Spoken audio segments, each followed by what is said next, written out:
네, 안녕하십니까 여러분. 콘택트 렌즈 심화 담당 교수 김영수입니다. 이번 시간에는 온라인으로 수업을 진행하고 있는데요. 여러분들 다들 알겠지만 지금 그 현장 견학이 예정되어 있어요. 뭐 디옵스도 가야 하고 또 MT도 가야 하고 그 다음에 또 그 드림콘이라는 콘택트 렌즈 회사에서 또 감사하게도 또 현장 견학을 허락해 주셔서 또 드림콘이라는 콘택트 렌즈 회사에서 실제로 콘택트 렌즈를 어떻게 그 제조하는지 이런 내용에 대해서 사실 그 살아있는 교육이 될 거라는 생각을 합니다. 그러니까 그 2019년도부터 지금 2020년, 21년 이렇게 꼭 코로나가 이렇게 오면서 사실 그런 업체에서 학생들이 오는 걸 그렇게 반겨하지 않았어요. 그래서 뭐 우리 학교만 그런지는 모르겠지만 내가 다른 학교는 물어보진 않았는데 일단 춘해보건대학교 같은 경우는 한 번도 그 현장 견학을 가본 적이 없어서 이번에 또 이렇게 좀 시간을 마련하게 됐고요. 뭐 매번 지금 보면 지금 화면에 13장 띄워져 있는데 지난 학기 때부터 소프트 콘택 렌즈부터 하드 콘택 렌즈까지 이렇게 13장까지 오는 동안 사실은 이게 살아있는 교육이냐라고 여러분들이 물어보신다면 뭐 물론 그 실습 시간에 많은 것을 다루긴 하지만 또 그렇지 않은 경우도 좀 일부 있었어요. 특히 어떤 경우에 그러냐면 콘택트 렌즈의 제조법에 대한 부분은 그 이론적으로 설명하고 내가 가끔 유튜브에 동영상을 가져다 여러분들에게 보여주고 하고는 있지만 실제적으로 여러분들 눈으로 직접 그 콘택트 렌즈를 제조하는 공정을 본다면 아마도 이런 게 살아있는 교육이 아닌가 뭐 이런 생각도 해보면서 자 5주차 1차 수업 진행하도록 할게요. 자, 일단 수업 진행하기 전에 지난 시간에 했던 내용을 좀 되짚어 볼게요. 지금 화면은 여러분들 교재 136페이지의 내용이 되겠고요. 거의 한 2주에 걸쳐서 아주 중요하고 또 여러분들에게 아주 그 강조를 많이 하면서 했던 수업 내용인데요. 사실 하드 콘택트 렌즈의 광학 부분에서는 누액 렌즈와 관련된 부분이 가장 중요하고 이 누액 렌즈와 관련된 부분은 사실 하드 콘택트 렌즈에서는 없어서는 안 될, 또 여러분들이 몰라서는 절대로 되지 않는 아주 중요한 내용이라고 내가 아주 강조를 하면서 또 농담 반 진담 반으로 그렇지만 이론적으로는 이렇고 실제 임상에서는 뭐 이렇게 그 누액 렌즈를 막 계산까지 해가면서 하진 않는다. 임상에서는 그러니까 타각적 굴절 검사나 자각적 굴절 검사를 통해서 하드 콘택트 렌즈를 착용한 상태에서 평가를 하게 되면, 그러니까 자각식 굴절 검사, 타각식 굴절 검사를 통해서 덧댄 굴절 검사를 하게 되면 이 누액 렌즈와 관련된 것을 모두 포함해서 평가가 이루어지는 것이기 때문에 이론적으로 이것들을 막 적용시키진 않는다. 임상적으로 그렇다고 내가 분명히 얘기했어요. 하지만 여러분들이 이런 이론적인 내용을 모른 채 그냥 단순히 하드렌즈를 낀 상태에서 덧댄 굴절 검사를 하면 그게 다야 라는 오해를 할 수도 있기 때문에 지난 시간에 했던 것들을 다시금 한번 되짚어보고 강조하는 시간을 갖도록 하겠습니다. 자, 내용 한번 쭉 살펴볼게요. 자, 화면 진행되고 있죠? 결국은 이 누액 렌즈라는 것은 여러분들이 막 복잡하게 생각해서 그렇지만 하드 렌즈와 각막 사이에 형성되는 하나의 렌즈다. 이것은 뭐 그냥 눈물이 형성되기 때문에 뭐 눈물이 순환되고 안 되고 이런 개념이 아니라 이것도 하나의 렌즈다라고 중요하게 생각해야 된다라고 내가 몇 번을 얘기했죠. 그러니까 렌즈다. 그러니까 각막 사이에 하나의 렌즈를 끼고 그 렌즈를 낀 상태에서 하드 렌즈를 앞에 덧댔다라고 생각하는 것이 좋다라고 계속해서 강조하고 있잖아요.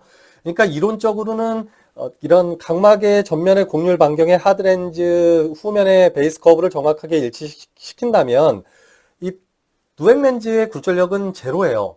전혀 누액 렌즈의 굴절력이 형성되지 않겠지만 내가 뭐라고 얘기했습니까? 우리 각막은 구면의 형태가 아니라 비구면의 형태이기 때문에 실제 구면의 하드렌즈를 눈에 착용시키게 되면 비구면인 그 각막 위에 올려졌을 때 정확하게 맞는다는 건 사실은 어려워요. 그래서 이 누액 렌즈가 형성되는 상태가 약간 그 플러스 누액 렌즈를 형성하거나 마이너스 누액 렌즈를 형성하는 경우가 거의 99.99%이기 때문에 이런 누액 렌즈가 어떻게 형성되느냐에 따라서 결국 처방해야 하는 하드 콘택트 렌즈의 굴절력은 달라질 수밖에 없다. 뭐 이런 얘기들을 계속해서 강조하고 있는 겁니다. 또 화면 오른쪽에 보면 샘 아저씨와 뭐 펩 아저씨 뭐 이런 얘기를 하면서 이 샘 아저씨의 개념은 무엇이냐? 스티프해지게 되면 스티프해질수록 이런 마이너스 굴절력을 더 높여야 한다. 또 펩 아저씨 같은 경우는 이 펩 규칙, 자꾸 아저씨라 해서 미안해요. 이 규칙이에요. 펩 규칙 같은 경우는 여기 좀 단어가 빠지긴 했는데 플래터, 그러니까 점점 더 플랫하게 처방하면 할수록 베이스 커브를 처방하면 할수록 어떻게 됩니까? 어떻게 됩니까? 마이너스 누액 렌즈가 형성되니까 당연히 또 하드 렌즈의 플러스 굴절력을 높여주어서 이 마이너스 굴절력을 가지는 누액 렌즈의 굴절력을 상쇄시켜줘야 한다. 뭐 이런 것들이 샘 규칙과 펩 규칙인데 이런 것들을 머릿속에 넣어놓고 막 해야 하느냐? 사실은 뭐 이런 것들을 뭐 이론적으로 계산하는 건 중요하지 않다라고 얘기했잖아요. 그러니까 결국은 이런 누액 렌즈가 어떤 식으로 형성되는지 그 누액 렌즈가 형성된 상태를 머릿속으로 쭉 그려서 이런 상태야. 내가 지금 하드 콘택트 렌즈의 베이스 커브를 기존에 착용하던 것보다 조금 더 플랫하게 처방을 하면 할수록 자, 각막은 이렇게 생겨 있겠죠. 어떻게 됩니까? 마이너스 형태의 누액 렌즈가 형성되기 때문에 이 마이너스 누액 렌즈 때문에 이 착용한 하드 렌즈의 굴절력이 어느 쪽으로 바뀌는 겁니까? 자꾸 마이너스 쪽으로 굴절력이 변했기 때문에 플러스 쪽으로 굴절력을 더해 주어서 최종 처방해야 한다. 뭐 이 개념입니다. 그러니까 예를 들어서 마이너스 3 다이옵터의 하드 콘택트 렌즈를 착용시켰는데 얘가 너무 스티프한 거예요. 렌즈 움직임이 없어요. 그래서 좀 더 플랫하게 베이스 커브를 바꿔준다면 마이너스 3 다이옵터의 렌즈를 낀 상태에서 이 하드 렌즈가 눈물 렌즈랑 결합되었을 때의 굴절력 상태는 자꾸 마이너스 4, 마이너스 5 이렇게 마치 마이너스 굴절력을 더 높은 렌즈를 낀 것처럼 변화가 되니 이만큼을 플러스 쪽으로 굴절력을 더해 주어서 즉 마이너스 5 다이옵터의 굴절력 효과가 나타났다. 즉 마이너스 3 다이옵터의 하드 렌즈, 누액 렌즈가 마이너스 2 다이옵터가 형성돼서 마이너스 5 다이옵터의 굴절력으로 이 작용을 하니 이 마이너스 2 다이옵터만큼의 이런 누액 렌즈의 굴절력을 상쇄시켜주기 위해서 이 하드 렌즈의 굴절력을 어떻게 줘요? 마이너스 1 다이옵터로 플러스 쪽으로 2 다이옵터만큼의 변화를 주게 되면 결국은 이 하드 렌즈는 마이너스 1 다이옵터의 굴절력을 가지고 누액 렌즈가 마이너스 2 다이옵터를 가지니 합쳤을 때 플러스 3 다이옵터의 굴절력으로 이 눈에 작용하게 된다. 그래서 마이너스 3 다이옵터의 굴절 이상도를 교정이 필요한 상태라면 당연히 마이너스 3 다이옵터의 효과가 나는 렌즈로 하드 렌즈로 처방하는 것이 올바르겠다. 뭐 이런 내용들이에요. 이때 만약에 내가 베이스 커브를 0.1mm만큼 더 플랫하게 해주었다면 이 0.1mm에 해당되는 굴절력은 0.5 다이옵터가 되고 그러니까 0.1mm만큼 더 플랫하게 줬다면 0.5 다이옵터만큼 마이너스 누액 렌즈가 형성되니 그만큼을 어떻게 플러스 0.5 다이옵터만큼을 이 착용한 시험 렌즈 굴절력에다가 플러스 0.5를 더해 주어야 결국은 이 사람에게 필요한 굴절력만큼이 처방된 상태가 된다. 뭐 이런 내용을 아주 중요하게 다뤘죠. 그러니까 이런 것들을 막 외우려고 하지 말고요. 사실 여기서는 외울 거는 이거밖에 없어요. 0.5mm의 굴절력의 베이스 커브의 변화는 곡률 반경의 변화는 0.5 다이옵터의 굴절력 변화와 마찬가지다. 그런데 이 0.5mm의 곡률 반경, 베이스 커브의 변화가 스티프하게 바뀔수록 누액 렌즈는 플러스 누액 렌즈의 굴절력을 띠기 때문에 렌즈는 마이너스 그 굴절력만큼 마이너스 쪽으로 더해 주어야 하고 또 이 0.5mm만큼의 0.5mm면 0.25 다이옵터죠. 좀 얘기 잘못했어요. 미안해요. 하여튼 찰떡같이 알아들어요. 알아들을 수 있겠죠, 그죠? 우리 학생들은 내가 몇 번을 강조했기 때문에 잘 알아들을 겁니다. 어쨌든 0.5mm만큼 더 플랫하게 반대로 처방이 되었다면 플랫하게 처방됐으니 마이너스 누액 렌즈가 얼마만큼 형성된 거예요? 마이너스 0.25 다이옵터만큼 마이너스 굴절력이 형성됐으니 이 착용한 시험 렌즈 굴절력에다가 어떻게 해줘요? 플러스 0.25 다이옵터만큼을 더해 주어서 처방을 해 주어야 결국은 이 사람이 착용했을 때 마이너스 3 다이옵터의 굴절 이상도의 교정이 필요했다면 아니죠. 9절 이상도라고 표현하면 안 되죠. 하드렌즈의 구전력이 필요했다면 그만큼이 딱 작용하도록만 만들어주면 된다. 뭐 이런 내용들이에요. 내가 지금 막 엉뚱하게 얘기했을 수도 있는데 잘 얘기했을 거예요. 그래서 여러분들이 이런 내용들을 머릿속에 넣어놓고 쭉 하드렌즈를 피팅할 때 이러한 관점에서 실습할 때도 적용해야 하고, 임상에서도 이러한 관점들을 고민해서 누액렌즈를 고려해서 하드렌즈를 피팅하는 게 중요하겠다. 뭐 이런 내용들을 했어요. 자, 이제 넘어가 볼게요. 자, 137페이지 내용은 뭐 중요한 게 없어요. 쭉 그냥 내려갈게요. 뭐 여러 가지 뭐 내용들이 쭉 나오는데 이 내용들은 뭐 내가 말로 다 설명한 거니까 중요하지 않을 수도 있습니다. 자, 여기 덧댐 굴절 검사에 대한 그 얘기도 내가 중요하다라고 얘기했죠. 조금 확대해 볼게요. 결국은 어떠한 시험 렌즈를 착용시킨 상태에서 덧댐 굴절 검사를 했는데 덧댐 굴절 검사 결과값이 뭐가 나오든 착용한 시험 렌즈 굴절력에다 덧댐 굴절 검사의 결과값은 그냥 더하면 된다. 끝. 이 내용입니다. 그러니까 임상적으로도 그래요. 여러분들이 임상에 나가서 뭐 마이너스 7다이옵터든 마이너스 9다이옵터든 마이너스 3다이옵터든 뭐 플러스 4다이옵터든 어찌됐든 시험 착용 렌즈를 착용시킨 상태에서 덧댐 굴절 검사를 했다면 그 덧댐 굴절 검사 결과값을 그냥 단순히 시험 렌즈 착용값에다가 더해주면 그게 이론적으로 최종 처방해야 하는 하드렌즈의 굴절력이다. 지금 여기 화면과 같은 예시에서 마이너스 7다이옵터에 시험 착용 렌즈를 착용시킨 상태에서 뭐 베이스 커브가 샬라샬라 어떻게 착용됐고, 그래서 뭐 최종적으로 베이스 커브를 8.0으로 처방하기로 했다. 여러 가지 단계가 있었겠죠. 그랬더니 덧댐 굴절 검사를 했더니 마이너스 1다이옵터가 나왔다면 최종 처방해야 하는 하드 콘택트 렌즈의 굴절력 값은 마이너스 8다이옵터가 이론적입니다. 근데 실제로는 조금 달라질 수도 있어요. 어찌됐든 그렇고, 만약에 덧댐 굴절 검사 값이 플러스 1다이옵터가 나왔다면 두 개를 더해봐요. 그럼 얼마로 처방해야 합니까? 그렇죠. 마이너스 6다이옵터의 하드렌즈로 렌즈 제조사에 주문을 하면 되겠죠. 이때 주의해야 할 건 덧댐 굴절 검사는 시험 눈으로부터 12mm의 정강거리를 둔 상태에서 뭐 폴옵터를 이용하든 뭐 시험테를 이용하든 검사를 하기 때문에 이 덧댐 굴절 검사 값이 마이너스 4다이옵터가 넘어가는 순간부터 정점간 거리를 보정해야 한다. 여기에 방점을 두면 되겠습니다. 어찌됐든 임상적으로는 뭐 이러한 그 덧댐 굴절 검사 결과값을 착용한 시험 렌즈 결과값을 그냥 더해준다라는 개념만 일단 알아두어도 여러분들이 뭐 그런 잘못 하드렌즈를 굴절력을 처방한다거나 하는 일은 없습니다. 자, 다시 화면을 줄이고요. 뭐 이런 내용에 대해서 쭉 학습했었고요. 그 다음에 각막 그 난시의 경우에는 자, 여기도 좀 확대해 볼게요. 각막 난시의 경우에는 일단 한 2다이옵터 정도 미만의 각막 난시를 가지고 있다면 이론적으로는 거의 대부분 이 각막 난시는 교정이 거의 완벽하게 된다. 또 임상적으로는 어떤 경우에는 내가 봤을 때는 마이너스 3, 마이너스 4 정도까지도 그 피팅 상태가 좀 원활하진 않지만 일반 구면 렌즈로도 충분히 좀 교정은 됐던 것으로 기억하고요. 어찌됐든 그래도 마이너스 2다이옵터를 넘으면 이런 그 구면 하드 렌즈로는 좀 각막 난시를 완벽하게 좀 커버하기는 어려운 경우가 있고요.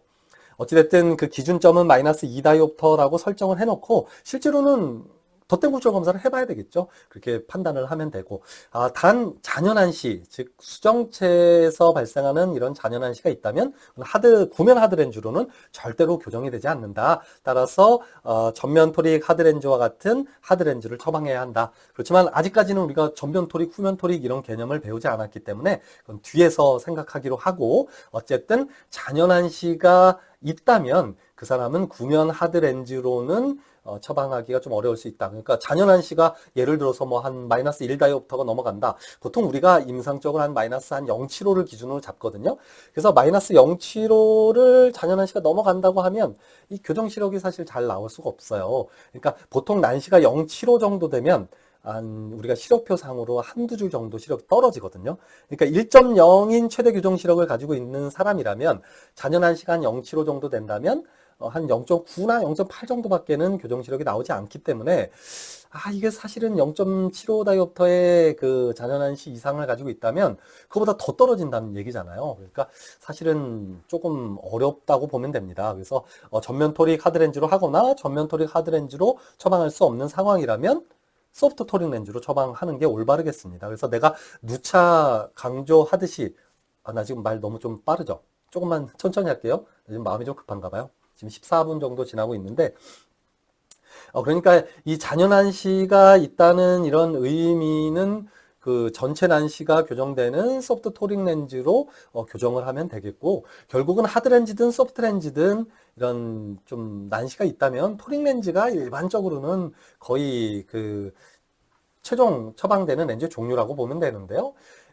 특히 소프트 토릭 같은 경우는 뭐 가격대가 그렇게 비싸지 않기 때문에 사실은 뭐 난시가 있는 사람이 수정체 난시, 각막 난시 뭐 있든 없든 상관없이 소프트 콘택 렌즈 같은 경우는 전체 난시를 그냥 그대로 교정하는 거기 때문에 잔여 난시와 각막 난시를 포함한 전체 난시가 교정되는 소프트 콘택 렌즈로 처방하면 될 거고요. 하드렌즈의 경우에는 이 토릭 하드렌즈가 상당히 좀 가격대가 비싸요. 그래서 임상적으로 좀 처방하기가 또 좀 피팅하기도 좀 안경사로서 어렵고 또 가격대가 좀 비싸기 때문에 좀 처방하는 경우가 그렇게 흔하지는 않는데 어찌됐든 구면 하드렌즈 또는 비구면 하드렌즈를 가지고는 이런 잔여 난시만 없다면 한 2다이옵터 정도의 각막 난시까지는 충분히 교정이 가능하고 또 그거보다 더 각막 난시가 많다면 사실은 그 비구면 하드렌즈가 조금 더 이런 각막 난시 교정은 좀 더 유리하다라고 알려져 있으니까요. 뭐 그런 것들도 고려해서 다양한 하드렌즈를 처방을 해봄으로써 여러분들이 이런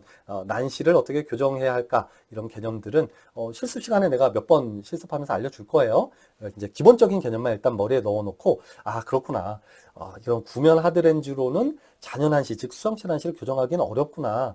또 각막 난시를 가지고 있더라도 한 마이너스 2다이옵터 정도의 각막 난시까지는 교정이 되겠는데 그 이상 되면 좀 어렵겠구나. 이 정도 개념만 알아두었으면 좋겠습니다. 지난 시간에 이런 내용 학습했고요. 또 빠르게 쭉 넘어가 볼게요. 그 다음에 수차를 교정하는 개념에 대해서도 좀 얘기를 했는데 내가 너무 복습에 시간을 많이 할애하는 것 같아서 좀 미안하긴 한데 어찌됐든 이런 구면 하드렌즈 같은 경우는 이거 소프트 렌즈도 마찬가지예요. 기본적으로 구면 수차에 대한 개념을 그런 수차를 교정하기는 거의 불가능하기 때문에 그렇다고 하더라도 동공이 크지 않은 사람의 경우에는 뭐 구면 하드렌즈든 뭐 비구면 하드렌즈든 사실 이 구면 수차에 대한 개념은 크게 고민할 필요가 없겠지만 어떤 사람이 특히 동공이 큰 낮에 그 밝은 데서 측정했는데도 뭐 동공이 예를 들어서 극단적으로 8mm의 그 동공을 가지고 있다. 그럼 이거 구면 하드렌즈나 구면 소프트렌즈로 처방하는 건 좀 고민해 볼 필요가 있어요. 왜냐면 이 구면 수차에 의한 그런 시력적인 저하를 가져올 수 있기 때문에 그렇거든요. 네, 그래서 이런 동공이 큰 경우 또, 그 야간 운전을 많이 하는 그런 직업적으로 야간에 먼 거리를 많이 봐야 하는 경우라면 사실은 구면 렌즈보다는 비구면 렌즈를 착용시키는 것이 이런 구면 수차에 의한 그런 시력 저하를 조금 막을 수 있는데요. 내가 항상 강조하는 건 그래요. 이게 임상적으로, 이론적으로 이렇다 해서 임상적으로 반드시 그런 건 아니라는 걸 꼭 알아둬야 돼요. 그러니까 어떤 그 사람이 가지고 있는 이 눈의 그런 어떤 수차 양이라거나 이런 거에 따라서 또 각막의 형상에 따라서 비구면 하드렌즈나 비구면 소프트 콘택 렌즈를 착용시켰을 때 오히려 이런 구면 수차가 더 많이 증가하는 경우도 있어요. 그래서 이런 건 사실 임상적으로 이렇다 하는 거기 때문에 반드시 동공이 큰 사람에게 비구면 렌즈가 적합하다라고 이렇게 막 암기하듯 하기보다는 이론적으로는 그렇다. 그렇지만 이런 구면 수차의 영향이 비구면 렌즈로 처방한다고 무조건 그런 것은 아니다. 그렇지만 동공이 큰 사람에게 일반적으로 그러니까 많은 사람에서 이런 비구면 렌즈가 더 효과적이라는 거 하나 알아두고 또 한 가지는 이런 그 코마 수차에 대한 개념인데요. 하드렌즈나 소프트 콘택트 렌즈를 정확하게 착용시켜서 이런 하드렌즈의 광학 중심점과 동공의 중앙이 정확하게 맞는다면, 그러니까 피팅을 정확하게 했다면 문제가 없겠지만 얘가 아래쪽으로 처졌다거나 뭐 코 쪽이나 귀 쪽으로 이렇게 광학 중심점이 좀 벗어나서 피팅이 되었다면 이런 코마 수차에 의해서 추가적으로 또 시력 저하를 일으킬 수 있다. 뭐 이런 개념도 머릿속에 꼭 넣어놓을 필요가 있습니다. 결국은 이 코마 수차가 발생한다, 뭐 초점 벗어남이 발생한다, 이런 개념을 여러분들에게 뭐 주지시키려는 그런 개념보다는 그러니까 이런 그 피팅을 조금 더 잘해야 한다. 그래서 이 피팅이 제대로 그 각막의 중앙에 위치하도록 만들어주지 않으면 이런 수차의 영향을 받는다 정도를 여러분들이 좀 이해해 주었으면 좋겠습니다. 자, 그리고 쭉 한번 내려가 볼게요. 이런 내용들은 뭐 다 말로 설명한 거니까 넘어가도록 하고, 또 중심에서 이탈하게 되면 이런 프리즘 효과에 의해서 인위적으로 사위를 유발할 수 있다. 그러니까 그 콘택트 렌즈는 이론적으로 피팅이 잘 됐다는 전제하에 360도 눈을 빙글빙글 돌린다고 하더라도 이런 프리즘의 영향을 받지는 않습니다. 근데 안경은 어때요? 내가 이렇게 곁눈질을 통해서 보게 되면 오른쪽과 왼쪽이 보는 위치의 굴절력이 양쪽의 안경 렌즈 도수가 동일하다면 그나마 이렇게 측면을 보더라도 프리즘 양이 동일하기 때문에 이런 오른쪽 눈은 마이너스 렌즈 기준은 어때요? 베이스 아웃, 왼쪽 눈은 베이스 인의 프리즘 양에 또 프리즘 크기까지 동일하니까 상쇄가 되기 때문에 이런 사위를 유발한다거나 이런 것이 발생하지는 않지만, 만약에 양쪽의 렌즈의 굴절력이 다르다면 이런 양쪽에 작용하는 프리즘의 굴절력이 다르기 때문에 이런 인위적으로 사위가 유발될 수 있겠죠. 하지만 그 콘택트 렌즈의 경우에는 정확하게 피팅돼서 렌즈가 정확하게 동공의 중앙에 위치한다면 이런 프리즘의 효과는 발생하지 않는다. 즉 인위적으로 하드 렌즈나 소프트 콘택트 렌즈에 의해서 사위가 유발되는 경우는 거의 없다. 단 피팅이 제대로 이루어지지 않아서 아래쪽, 위쪽, 코 쪽, 귀 쪽으로 치우쳤다면 이런 프리즘 효과에 의해서 이런 인위적인 사위가 유발할 수 있고, 또 이런 융합력이 충분하다면 사실은 이런 프리즘 효과에 의해서 어떤 큰 문제가 발생하지 않는 경우도 있겠지만, 기본적으로 사위를 가지고 있고 또 융합력의 크기가 비정상적으로 좀 작은 사람이라면 작은 프리즘의 효과에 의해서도 안정피로를 유발할 수 있기 때문에, 또는 복시를 유발할 수 있기 때문에 이런 프리즘의 효과에 대한 부분도 고민할 필요가 있다. 그러니까 결국은 중심에서 이탈된 하드렌즈나 소프트 콘택트 렌즈는 이런 프리즘의 효과, 또 코마 수차는 시력적인 저하만 나타나겠지만 이런 프리즘의 효과가 나타나기 때문에 결국은 인위적으로 사위를 유발할 수 있고 안정피로, 복시 이런 것들을 유발할 수 있겠다. 이런 내용에 대해서 좀 잘 이해를 해 주었으면 좋겠고요. 중간고사나 기말고사에서는 이런 거 연결해 가지고 물어볼 수도 있어요. 국가고시에서도 마찬가지고요. 이런 콘택트 렌즈를 착용했는데 동공 중심으로부터 하드렌즈의 광학 중심점이 1mm만큼 벗어났다. 지금 화면에서 보는 것과 마찬가지로 좀 키울게요. 그럴 때 이 하드렌즈의 굴절력이 마이너스 1다이옵터, 마이너스 10다이옵터이다. 그렇다면 프리즘 효과, 또 유발되는 사위의 양은 얼마인가? 이런 문제들을 출제할 수 있겠죠. 하지만 이런 건 이론적인 개념이 되고요. 실제 임상에서는 사실은 이런 수치까지 계산하는 경우는 드뭅니다. 단지 어떤 사람이 이 하드렌즈를 처방했는데 안정 피로를 심하게 좀 호소하는 경우이고, 또 검사를 해봤더니 융합력이 적은 상황이고, 또 하드렌즈에 이동된 그런 양 자체가 좀 상당히 좀 크다면, 이 하드렌즈의 중심 이탈에 의해서 이런 안정피로가 유발될 수 있겠구나, 또는 복시, 또 더 심한 경우에는 복시까지 유발될 수도 있었겠구나. 그러니까 이러한 문제들이 하드렌즈를 착용한 상태에서 충분히 일어날 수 있기 때문에 이러한 부분도 고려해서 임상에서 중심 이탈이 되지 않도록 노력해야 하고, 또 중심 이탈에 의한 이런 증상들이 나타날 수 있다는 걸 알아두어야 임상에서 어떤 사람이 하드렌즈를 끼고 선생님 저 렌즈 꼈는데 자꾸 두 개로 보여요. 자꾸 이상하게 자꾸 눈이 너무 피곤해요. 이런 말들을 간과하지 말고 이런 중심 이탈에 의한 문제일 수 있다. 중심 이탈이 많으면 많을수록, 또 이 하드렌즈의 굴절력이 크면 클수록 이런 경우가 발생할 가능성이 높다. 이런 것들을 분명히 알아두시기 바랍니다.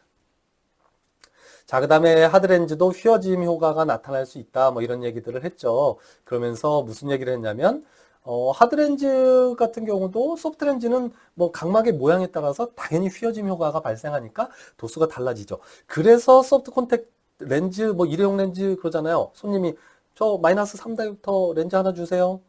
한다고 그냥 3다이부터 렌즈를 그냥 막 던져줄 것이 아니라, 실제로 이 사람이 마이너스 3다이옵터를 렌즈를 낀 상태에서 각막의 그 모양, 또 그 다음이 각막 난시를 가지고 있는지, 각막이 어떻게 많이 휘어져 있는지에 따라서, 또 처방한 그 소프트 콘택트 렌즈의 베이스 커브에 따라서 이 굴절력이 상당히 많이 달라질 수 있다. 따라서 이런 것들을 충분히 이런 확인하는 절차를 거쳐야 한다. 이런 것들이 중요하고, 여기에 써 있는 것 같이 어떻게 되고 이렇게 최소화하기 위해서는 사실 이런 거는 크게 중요한 것 같지는 않아요. 그냥 참고만 하고요. 여러분들이 이런 하드 콘택트 렌즈에서도 이런 휘어짐이 발생할 수 있기 때문에 이론적으로 내가 몇 다이옵터의 렌즈를 처방했고 누액 렌즈가 이론상 몇 다이옵터가 형성된다고 거기서 끝나는 것이 아니라 덧댄 굴절 검사를 통해서 확인해야 하고 덧댄 굴절 검사를 통해서 어떤 내가 이론적으로 생각했던 것과 맞지 않는 그런 덧댄 굴절 검사 결과가 나타난다면 서두에서 얘기한 것처럼 누액 렌즈의 효과도 있겠지만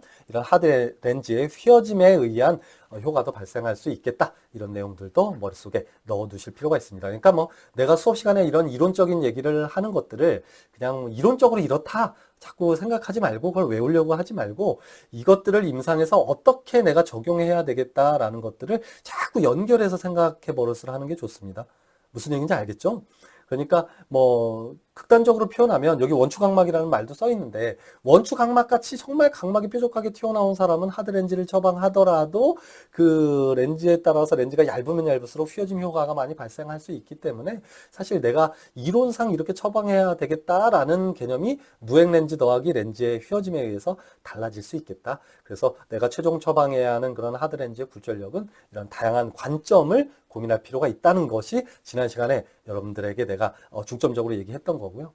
뭐 복습을 한 25분을 했기 때문에 정말 미안하긴 한데 이 1차 시는 그냥 복습하는 걸로 넘어갑시다. 왜냐하면 정말 중요하기 때문에 그래요. 자, 그렇다면 또 마지막으로 지난 시간에 내가 이 할로라는 이런 그 증상, 이런 현상에 대해서 한번 설명하면서 두 가지 관점에 대해서 설명했어요. 그러니까 하드렌즈의 광학부 직경이 이런 할로 현상을 만들어낼 수 있다는 관점하고 조금 더 또 파생시켜서 이런 라식이라거나 라섹 수술, 요즘은 그 스마일이라는 수술을 하거든요. 그러니까 기존의 라식 수술이라는 건 여기서 내가 지금 또 시간 없어서 다 길게 얘기하면 안 되는데 어쨌든 알고 있으라고요. 각막 상피를 벗겨내요. 이걸 플랩이라고 하거든요. 이 플랩을 벗겨낸 상태에서 각막 기질 부분을 엑시머 레이저를 쏴서 깎아내고 각막 상피를 덮고 끝내는 수술을 라식이라고 하고, 라섹 같은 경우는 뭐 레이저를 이용하고도 하기도 하고요. 레이저로 상피를 다 벗겨내고 나서 또 기질까지, 각막의 기질까지 벗겨내서 수술하는 그런 경우도 있어요. 그걸 뭐 올 레이저 라섹이라고도 하는데요. 또는 요즘은 그냥 기본적으로는 어떠냐면 이 각막 상피를 알코올로 싹 녹여버려요. 그다음에 녹여버린 다음에 레이저로 이 각막 기질을 깎아내서 수술하는 걸 기본적으로 라섹 수술이라 그래요. 그래서 라식과 라섹의 가장 큰 차이는 각막 상피를 이렇게 벗겨내고 기질만 쏘고 각막 그 플랩을 덮어서 그냥 마무리 짓느냐, 아니 각막 상피까지 전부 다 뭐 알코올을 이용하든 레이저를 이용하든 다 날려버리고 각막 기질을 깎아내느냐, 이런 차이가 있다는 거 뭐 하나 알아둘 필요가 있고, 그러면 당연히도 라식 같은 경우는 상피는 이렇게 제껴놨다 다시 덮는 거기 때문에 회복이 되게 빠르겠죠. 라식이 생각보다 그렇게 나쁜 수술법은 아니에요. 그러니까 수술하고 나자마자 정말 잘 보이는 수술이거든요. 근데 라섹 같은 경우는 이런 각막 상피부터 기질까지 전부 다 벗겨내기 때문에 이 각막 상피가 다시 회복되는 데까지 대략 한 1, 2주 정도 걸려요. 그래서 한 3일까지는 정말 통증도 심하고요. 근데 시력 회복이 되는 시간이 조금 좀 오래 걸린다는 차이도 있고, 또 스마일이라는 수술법은 이 각막 레이저를 이용해서요. 그 femtosecond 레이저를 이용해서 각막 안쪽에 이렇게 안쪽을 깎아내요. 그 레이저는 원래 그럴 수 있거든요. 여러분들 그 어디 가면 이거 크리스탈 같은데 안쪽에다 막 조각하는 거, 레이저로 조각하는 거 본 적 있죠? 유튜브 같은데. 그럼 마찬가지예요. 그래서 레이저는 내가 깎고자 하는 곳을 깎을 수 있거든요. 그래서 이 각막의 기질 안쪽을 요만큼 깎아내고요. 이렇게 절개하고 그 안에 렌티큘이라는 게 생겨요. 그러니까 요만큼 레이저로 깎아낸 부분이 있잖아요. 깎아내고 이렇게 깎아내는 걸 이렇게 다 깎아내는 게 아니거든요. 윗부분 조금 깎아내고 아랫부분 조금 깎아내서 얘를 하나에 빼낼 수 있는 그 렌즈 형태로 만들어요. 그걸 렌티큘이라고 하는데, 이 렌티큘을 끄집어내면 그냥 수술이 끝나요. 그래서 얘는 그 라식 같이 이런 각막 플랩을 벗기고 이런 것도 아니기 때문에 상당히 좀 안정성도 높고 또 회복도 상당히 빠른데, 이 얘기를 이렇게 길게 할 건 아니었어요. 어찌됐든 이런 라식이라거나 라섹 수술 또는 스마일 이런 수술을 할 때 이 레이저로 깎는 그 부분이 있거든요. 그 깎는 부분을 보통은 한 6mm, 7mm 정도 범위로 깎는데요. 이 근시가 되게 높은 경우에는 이 그 범위가 되게 좁아져요. 그래서 내가 안과 있을 때 한 5mm 정도까지도 이 범위를 좁혀서 깎아 본 적이 있어요. 그럼 어떻게 될까요?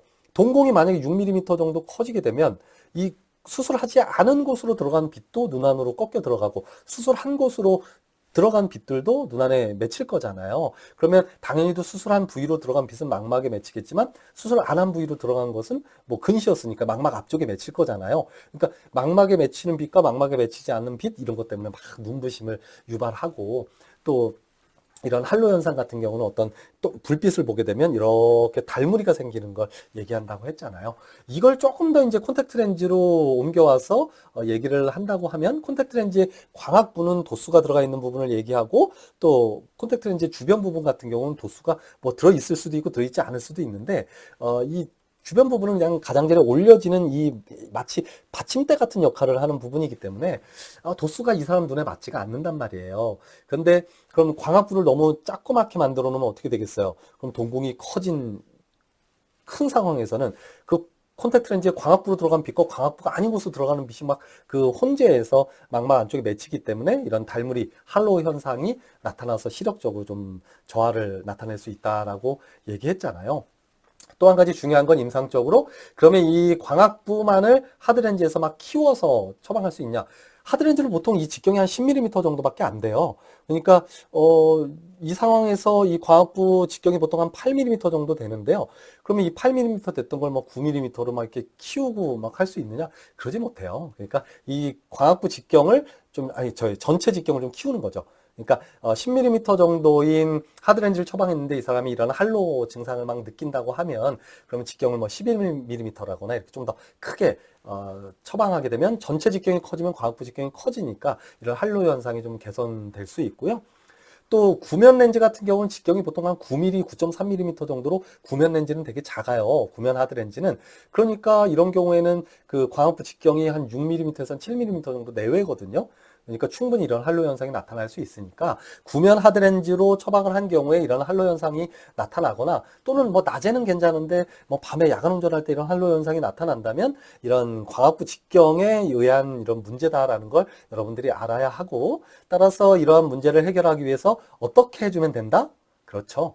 전체 직경을 키워줌으로써 광학부 직경을 크게 만들 수 있고 따라서 이런 할로 현상이라거나 이런 뭐 빛번짐이라거나 이런 문제들을 해결할 수 있겠다라는 걸 아는 게 중요하겠죠. 그래서 이번 시간 지난 시간의 수업의 요점은 그런 거예요. 그러니까 이론적으로 이런 그 하드렌즈의 광학에 대한 여러 가지를 배웠지만 사실 이거보다 더 중요한 내용은 이러한 내용들을 통해서 임상에 어떻게 이런 하드렌즈와 관련된 이론적인 광학적인 내용을 적용할 수 있겠는가가 이 수업의 가장 핵심이 되는 중요한 핵심 키포인트가 된다라고 생각이 됩니다. 미안해요. 지금 32분인데 복습만 하다가 이렇게 32분이 갔는데 아깝지는 않습니다. 나는 그렇게 생각해요. 지금 요번 5주 그러니까 지난 시간부터 지난 시간 또 요번 시간 5주차 1차시까지 했던 내용 중에서 그 임상에서 적용할 수 있는 내용들이 워낙 그 다채롭기 때문에 뭐 나는 시간이 아깝다는 생각은 안 들고 정말 귀중한 시간이었다고 생각이 드니까요. 이 내용 여러분들 내가 유튜브에도 올리고 이 클래스에 올리니까요. 언제든지 반복해서 좀 복습을 해주었으면 합니다. 어찌됐든 이것으로 콘택트 렌즈 심화 5주차 1차 시수업을 모두 마무리 짓도록 하고 다음 시간에는 이제 하드 콘택트 렌즈의 계측에 대한 내용 살펴보고 5주차 수업을 마무리 짓도록 하겠습니다. 네, 이것으로 콘택트 렌즈 심화 5주차 1차 시수업을 모두 마무리 짓도록 할게요. 안녕.